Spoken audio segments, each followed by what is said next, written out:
J'ai travaillé quelques années comme guide indépendant, puis après j'ai eu envie de regarder un peu plus loin.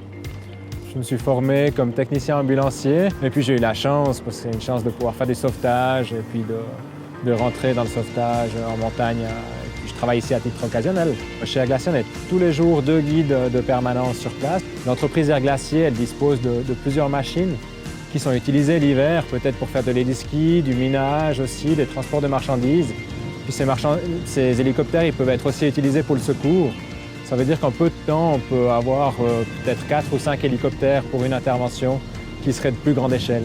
Le sauvetage héliporté, il touche surtout l'hiver, les gens qui pratiquent le ski sur piste.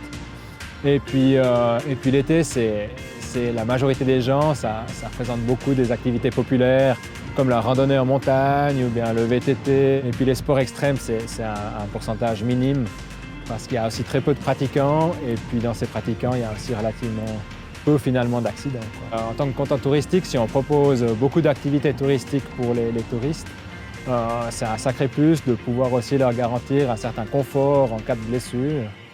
Et puis aussi d'avoir la capacité de les rapatrier. À force d'être beaucoup de journées sur l'année dehors, c'est clair qu'il y a toujours un risque résiduel, même si on pratique la montagne de la manière la plus sage possible.